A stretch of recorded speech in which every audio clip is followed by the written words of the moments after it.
যোৱাৰ আজি চিনামৰা চাহ বাগিচা আজি বিশেষ আজি ধৰ্মঘট এটা ব্যৱস্থা কৰিছে আৰু তেওঁলোকৰ দাবী হৈছে আজি তেখেতলোকৰ নিজৰ অধিকাৰবিলাক পোৱা নাই অতদিনে আৰু এই চিনামৰা চাহ বাগিচা হৈছে অসম চৰকাৰৰ আণ্ডাৰত আছে আৰু অসম চৰকাৰে বিভিন্ন দিশৰ ফালৰ পৰা তেওঁলোকক প্ৰতাৰণা কৰি আহিছে। গতিকে এই অসম চৰকাৰক দাবী জনাইছে তেওঁলোকৰ প্ৰাপ্যবিলাক পোৱা নাই। সেইকাৰণে আজি ইয়াতে 1 ঘণ্টা ধৰ্মঘট কাৰ্যসূচী ৰূপায়ণ কৰিছে।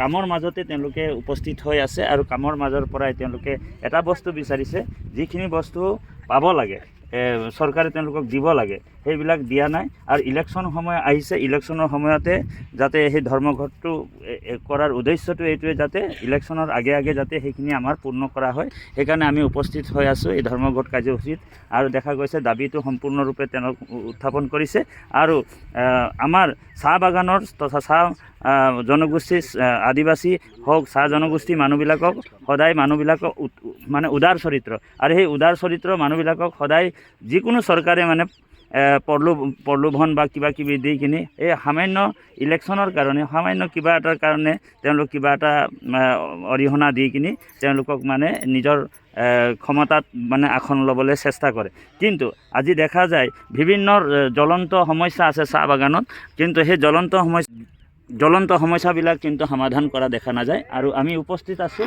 এই ধৰ্মঘটত। আমাৰ মাজত উপস্থিত আছে অসম চাহ মজদুৰ সংঘৰ চিনামৰা শাখাৰ প্ৰাথমিকৰ আমাৰ সভাপতি আমাৰ বলৰাম দা আৰু বলৰাম দাক আমি অকণমান তেওঁৰ আজি যে ধৰ্মঘটটো কিয় লোৱা হৈছে তাৰ বাবে আমি অকণমান তেখেতক জানিব বিচাৰিছোঁ যে মিলাই এয়া আমাৰ বলৰাম দা আজি যে ধৰ্মঘটটো আপোনালোক লৈছে আচলতে কিহৰ কাৰণে আজি আপোনালোক আকৌ পুনৰ যিহেতু মাটিৰ পট্টা দিয়াৰ যিটো প্ৰচেষ্টাটো চৰকাৰখনেতো কৰিছে আৰু আপোনাৰ যেনিবা দৰমহাটো অকণমান বৃদ্ধি হৈছে, তাৰ উপৰিও আকৌ যে আজি আপোনালোক ধৰ্মঘট কৰিছে ইয়াৰ কাৰণটো কি অকণমান জানিবলৈ বিচাৰিছোঁ। আজি 12 ফেব্ৰুৱাৰী আৰু 12 ফেব্ৰুৱাৰীত আমাৰ দেশজোৰা আন্দোলন আছে। আমাৰ চাহ শ্ৰমিকৰ সমস্যা লৈ দেশজোৰা আন্দোলন আছে।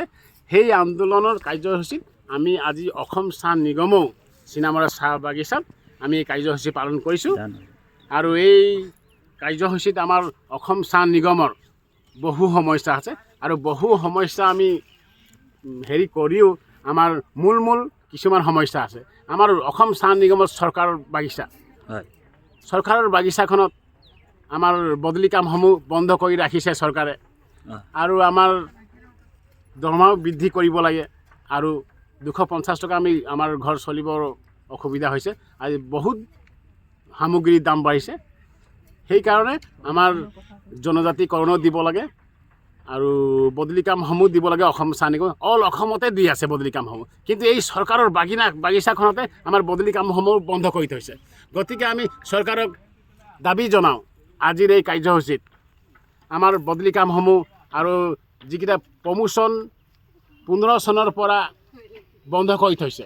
15 চনত লাষ্ট দিছিলে, তাৰপিছত 16 চনৰ পৰা প্ৰমোশ্যনসমূহ আমাৰ যিকেইটা মিস্ত্ৰী যোগালী চৰ্দাৰ ঘায়লা প্ৰমোশ্যনসমূহ বন্ধ কৰি থৈছে। সেই প্ৰমোশ্যনসমূহ মুকলি কৰি দিবৰ বাবে মই চৰকাৰক দাবী জনাইছোঁ আৰু অতি শীঘ্ৰেই বদলি কামসমূহ দিব লাগে। এই আমাৰ টকা 5,000 বা 10,000 দি পেলাই আমাৰ ৰাইজে সন্তুষ্ট নহয় আৰু এই মাটি পট্টাৰ ফৰ্ম দি পেলাই আমাৰ ৰাইজে সন্তুষ্ট নহয়। মাটি পট্টাৰ ফৰ্ম দিছে, আমি চৰকাৰক ধন্যবাদ জনাইছোঁ। আমাক শ্ৰমিকৰ 5,000 টকা দিছে, ধন্যবাদ জনাইছোঁ। আমাক গোটৰ মহিলাসমূহক 10,000 টকা দিছে, ধন্যবাদ জনাইছোঁ। তাৰ উপৰিও আমি এই মাটি পট্টাৰ ফৰ্ম দিয়ে আমি সন্তুষ্ট, আমাৰ ৰাইজে সন্তুষ্ট নহয়। আমাৰ মাটিৰ পট্টা ফৰ্ম দিছে, আমি ভালেই পাইছোঁ, কিন্তু আমাক অতি শীঘ্ৰেই মাটিৰ পট্টা ৰাইজক দিবৰ বাবে আমি চৰকাৰক দাবী জনাইছোঁ, অনুৰোধ জনাইছোঁ। গতিকে অতি শীঘ্ৰেই সেই সমস্যাসমূহৰ আমাৰ সমাধান কৰি দিব বুলি আমি চৰকাৰক দাবী জনালোঁ। ৰাইজৰ ফালৰ পৰা মই দাবী জনালোঁ। বদলি কাম দিবই লাগে, বদলি কাম দিবই লাগে, হাজিৰা বৃদ্ধি হ'বই লাগে, হাজিৰা বৃদ্ধি হ'বই লাগে, হাজিৰা বৃদ্ধি হ'বই লাগে। হাজিৰা বৃদ্ধি হ'বই লাগে জদাৰ ঘাইলা দৰমহা বাঢ়িবই লাগে জদাৰ ঘাইলা দৰমহা বাঢ়িবই লাগে প্ৰমোচন দিবই লাগে প্ৰমোচন দিবই লাগে প্ৰমোচন দিবই লাগে চাহ শ্ৰমিক জিন্দাবাদ চাহ শ্ৰমিক জিন্দাবাদ চাহ শ্ৰমিক জিন্দাবাদ চাহ শ্ৰমিক জিন্দাবাদ আমাৰ দাবী মানিবই লাগে আমাৰ দাবী মানিবই লাগে আমাৰ দাবী মানিবই লাগে আমাৰ দাবী মানিবই লাগে চাহ শ্ৰমিক জিন্দাবাদ চাহ শ্ৰমিক জিন্দাবাদ চাহ শ্ৰমিক জিন্দাবাদ 551 টকা দৰমহা বৃদ্ধি হ'বই লাগে 551 টকা দৰমহা বৃদ্ধি হ'বই লাগে 551 টকা দৰমহা বৃদ্ধি হ'বই লাগে আমাৰ দাবী মানিবই লাগে আমাৰ দাবী মানিবই লাগে আমাৰ দাবী মানিবই লাগে আমাৰ দাবী মানিবই লাগে বদলি কাম দিবই লাগে বদলি কাম দিবই লাগে বদলি কাম দিবই লাগে বদলি কাম দিবই লাগে